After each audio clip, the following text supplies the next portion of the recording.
Thank you, Rory. In response to Joe's beating me round the head, I produced a script for this. He said it's good for the proceedings. Because a lot of it deals with what has already been said, and because I wrote it, and I hope it's in the proceedings, I'm going to junk that for the moment and get a double bang for my book, which I hope you will also. A very good friend who's sitting just over there said to me last night, we should understand one thing about Brexit, and that is that however stupid we think the decision was, it is the authentic voice of England.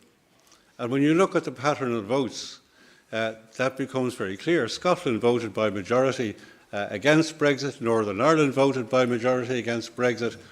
Britain, that is England and Wales, voted by majority for Brexit. And there is an undoubted cultural, sociological and political reality beneath that, which we can't afford to ignore. I'm a quarter English. I have a great regard for the English. And I'm devastated that they have participated in what must be one of the two most egregiously stupid decisions of this decade of the 21st century, Brexit and Donald Trump. They're on a par. I was an avid reader of Sherlock Holmes mysteries when I was a teenager, and I've always remembered one of the principles that Sherlock Holmes brought to really difficult issues. He said, when you eliminate the impossible, whatever remains, no matter how improbable, must be the answer. And I think the result of this process is going to be a classic European Union fudge, or what The Economist magazine regularly calls muddling through. It will be a bit of everything, not much of anything, absolutely unsatisfactory, but the extreme expression of what is politically possible at a given moment in time. And it will be internally inconsistent, it will be hellishly inconvenient, but it's what we'll be struck with. Now, that's a kind of a political instinct. I deplore it, it's horrible.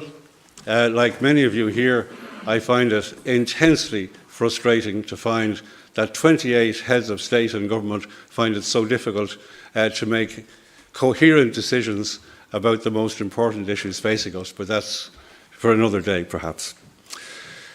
I'm told that medical students, when they start their studies, are told there is one principle you must observe.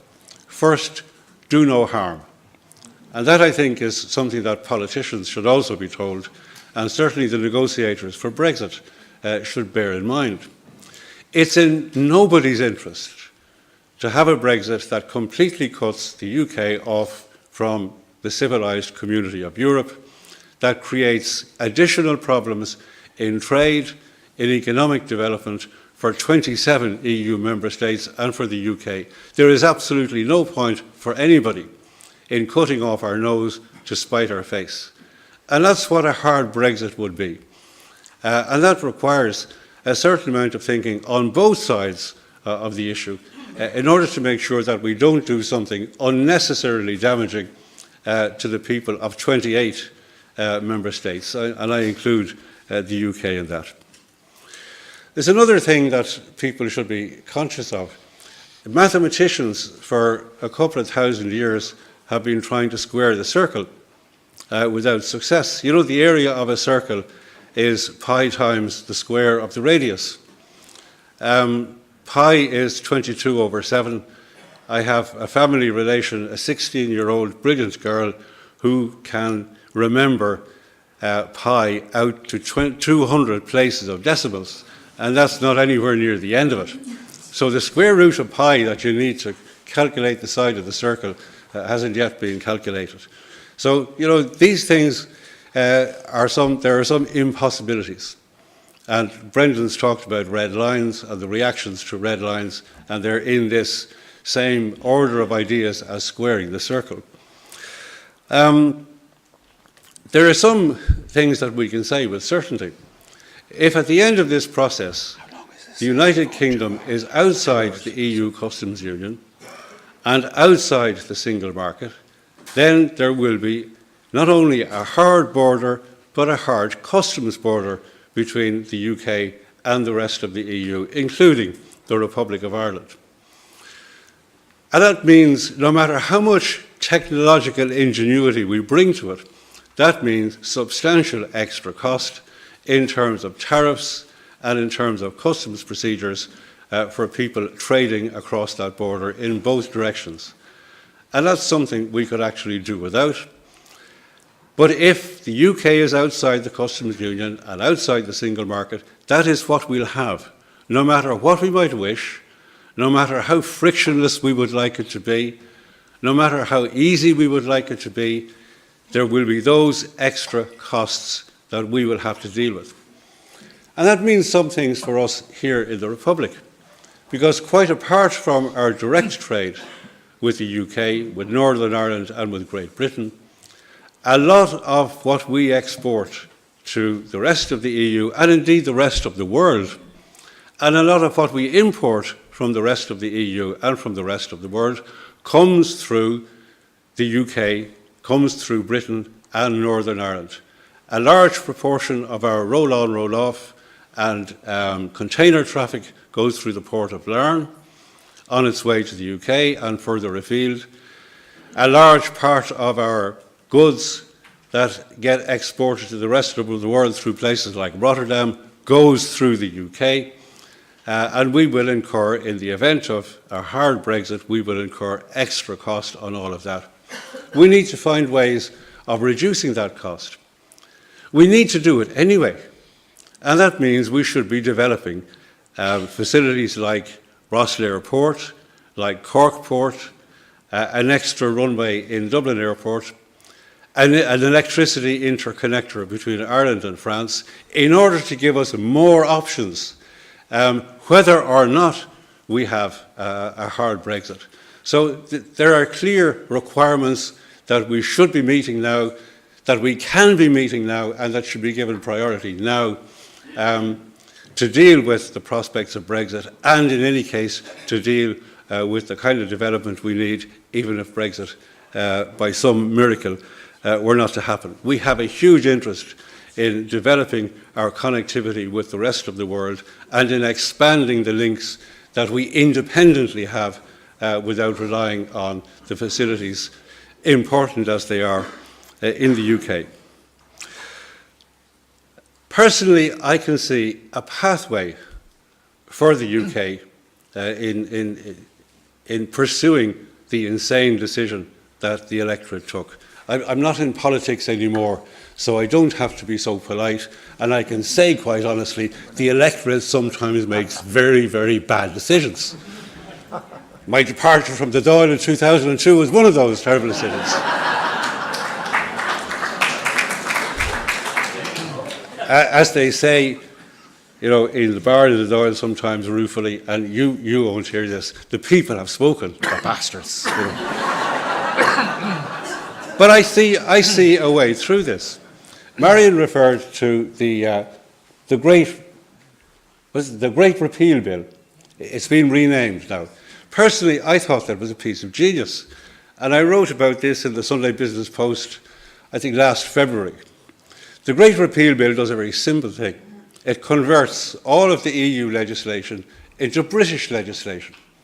So whatever happens at the end of these discussions, if that bill is passed, and that's a big if, the way things look at the moment, but if it's passed, it means that the UK still has in place the legislation that conforms to the requirements of the single market. That's basically what that is all about. The standards, the quality standards, the veterinary standards, all of those things that are part of this EU legislative identity that Boris Johnson used to write so stupidly about and make big jokes about. But all of that was designed to make sure that goods and, to a very minor extent, services can move freely throughout the EU. If the UK is outside the EU and it still has that legislation, then we don't have to have technical barriers to trade with the EU. The customs union is a different matter. But that means that the UK, outside the single market, could still effectively have the benefits of the single market and withdraw from them only where it wanted to change its legislation or where it didn't agree with changes in EU legislation. So we would have a gradual process of separation rather than a cut. On trade agreements, I think it was Pat who mentioned that there are 53 trade agreements that the EU has with other countries from which Britain would now be unplugged. I discussed this in another place a few days ago with an eminent British commentator. And I said, well, what's to stop the UK from going to each one of those 53 countries and saying, let's take that agreement and we'll sign it again. Everywhere it says EU, strike out EU and write down UK. And this British expert, for whom I have great regard, he said, well, why would the other countries do that? They're more interested in having an agreement with the EU, which of course is true. But it would be absolutely no skin off their nose to say, well, we'll keep that for you as well, because that's the way we've been used to dealing with you up to now. And take the two recent examples. We're almost at the point where the EU has new trade agreements with Canada and with Japan. I can't see any reason why after Brexit a British minister wouldn't go to Canada or vice versa and say, well, we've already ratified that agreement as part of the EU, so let's just consider it ratified now. I can't see any reason why the Canadians would say no, or in the case of Japan, why they would say no. So there are avenues to mitigate the effects of this absolutely god-awful, stupid decision made by the British people. Final point. Should Ireland leave the EU with the UK? If there's ever a moment for thinking about that, it's certainly not now. It will not be until there's been a conclusion from this discussion. There's an advocate of that view who's busy making a martyr of himself, saying he's being, shot at for being unpatriotic even to raise the question. We have a good few people in politics these days who like to make martyrs of themselves. But he says, and he's right, we have to consider this issue very carefully. I agree. If I were in an aeroplane and about to jump out without a parachute, I would consider the issue very carefully. But I say this much. We have in this country, not so long ago, I'm old enough to remember it, a history of trade agreements with the UK. We had one, I think, in 1948, and there was another one, I think, in 1965, at a time when the UK had a cheap food policy. They were very unbalanced agreements. They were heavily weighted in favour of the UK. I'm not sure that I'd be very happy to be relying on the goodwill of a British government that had seceded from the EU and that had moved back towards a cheap food policy. I'm not so sure I'd rely on being able to secure a good deal from them there. Finally, I think it would be very interesting if the Prime Minister of the UK, Theresa May, would actually now spell out what she means by this very romantic language she has about an ambitious and comprehensive trade agreement that may take in elements of the current single market arrangement. I think it would be very useful all around if the UK would now say what it expects or what it would propose as part of that arrangement, because that will colour very much a decision on when we trigger the parallel negotiation about the relationship between the EU and the UK after Brexit.